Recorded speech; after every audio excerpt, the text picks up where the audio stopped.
कैसी भी हो माँ, भक्तों, माँ कैसी भी हो लेकिन माँ माँ होती है। भगवान ने एक बात कही है कि मैं हर किसी के घर पे नहीं पहरेदारी कर सकता, नहीं उसकी रखवाली कर सकता, इसलिए मैंने माँ बनाई है। माँ वो रत्न है जो हर किसी के घर में नहीं होता। बड़े सौभाग्यशाली होते वो लोग जो जीवन पर्यंत तक माँ का प्यार पाते हैं। एक माँ को बच्चा, जब माँ रोटी बना के निकले ना और माँ को बुखार हो और बच्चा धोखे से कहते मैया तुझे बुखार है, तो माँ कहती नहीं लाला वो तो रोटी बना के निकली हो ना तो शरीर गर्म हो गया, मुझे बुखार नहीं है। एक माँ को जब बच्चा वृद्धा आश्रम छोड़ के आता है तो वो माँ अंतिम सांसों में अपने बच्चे को बुलाती है और कहती है लाला एक काम कर, जिस वृद्धा आश्रम में तूने मुझे छोड़ रखा था उस वृद्धा आश्रम में गर्मी बहुत है, जिस कमरे में मैं रहती थी वहां गर्मी बहुत है, अब तो मैं मरने वाली हूं। तो जवाब दिया उस बेटे ने मुस्कुरा के कि मैया एक बात बता, अब तू मरने वाली है, घंटे 2 घंटे की है, तू मर जाएगी, लेकिन अब इस कमरे में तेरे मरने के बाद पंखे की क्या जरूरत है। तो सर पे हाथ फेर के और माथे को चूम के वो माँ जवाब देती है कि बेटा अब मैं अच्छे से जानती हूँ कि मैं मर जाऊंगी, लेकिन कल जब तेरे बच्चे तुझे यहाँ छोड़ने आए तो मैं नहीं चाहती कि मेरा बेटा गर्मी की वजह से यहाँ व्याकुल हो जाए।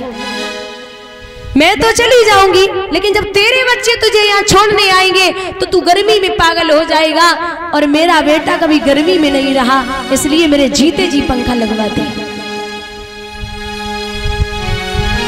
एक जंगल में माताओं एक चिड़िया उसके 2 बच्चे रहते।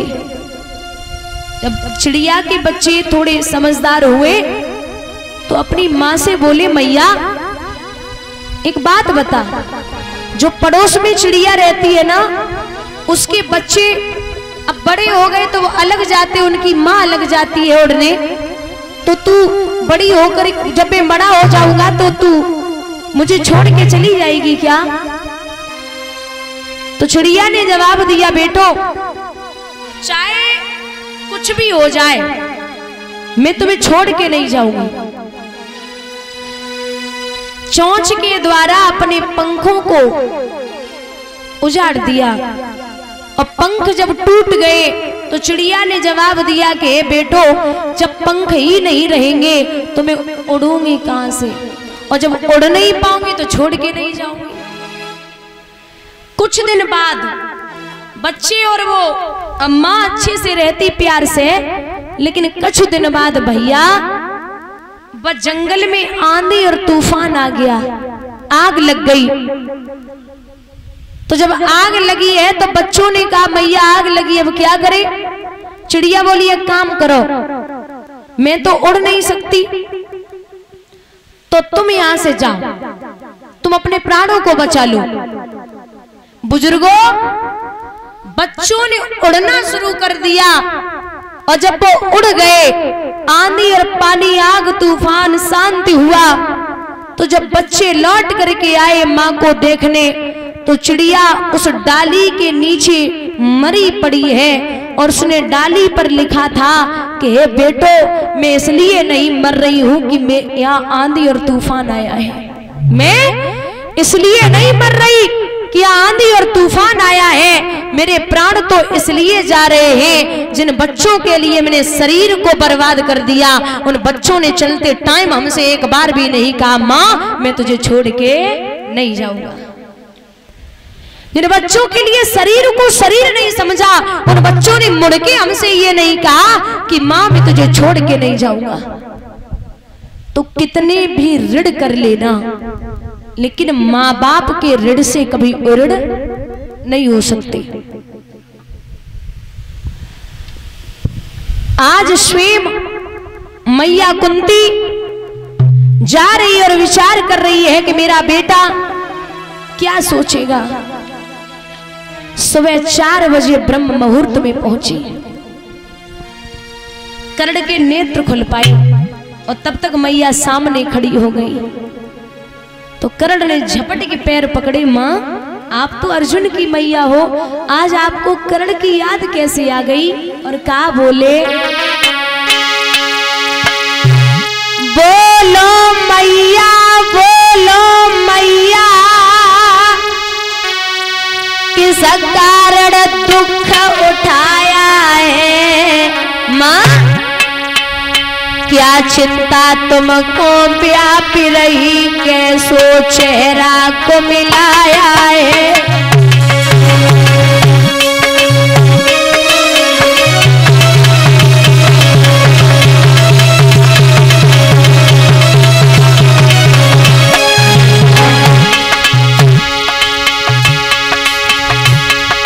बोलो मैया, बोलो मैया, किस कारण दुख उठाया है।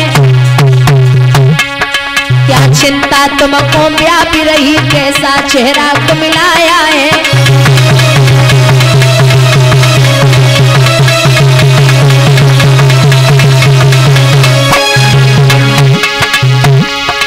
इस सूर्य पुत्र के धन्य भाग्य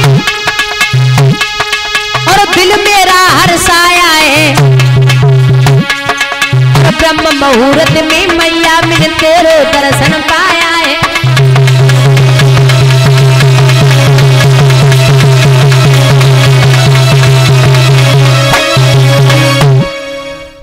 जवाब दिया, माँ आज सुबह सुबह याद कैसे आई? मैया कुंती बोली, कृष्ण वो कर्ण आप नहीं जानते।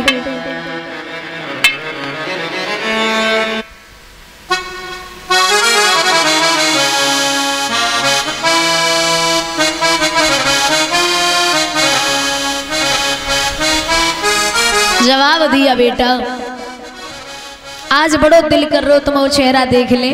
कर्ण बोले, हमें सिखाई रही हो, हमसे जो बातें मत बनाओ। हमें पता है तुम बिना मतलब के यहाँ ना आई हो। कछु तो मतलब है तभी तुमने कदम रखो, वरना अर्जुन की माँ और मेरे पास आ जाए, हो ही नहीं सकता। अरे कुंती बोली, अर्जुन की माँ तो छोड़, मैं तेरी भी माँ हूं, मैं तेरी भी माँ हूं। कर्ण बोले, मैया अब रहने दे, तू मेरी माँ कैसे है? तो बोले, सुन ले बेटा, बुजुर्ग ध्यान देंगे।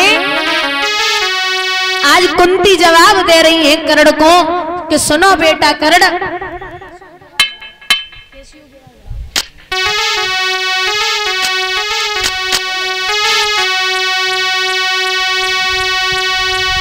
अरे कुंत भोज की सुता बेटा और लगती बबुला को अति प्यारी। चला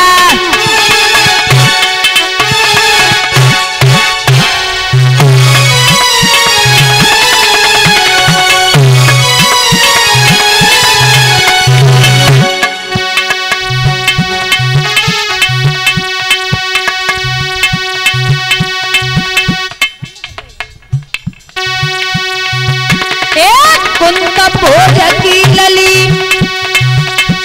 लगती बबुला को अति प्यारी।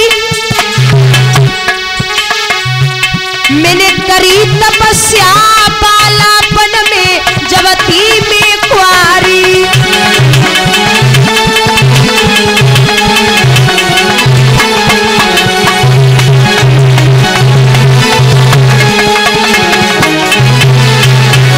बेटा कर्ण, अरे तभी दुर्वासा ऋषि आए, तभी दुर्वासा ऋषि आए और सूर्य देव भय प्रगट मंत्र जब अमन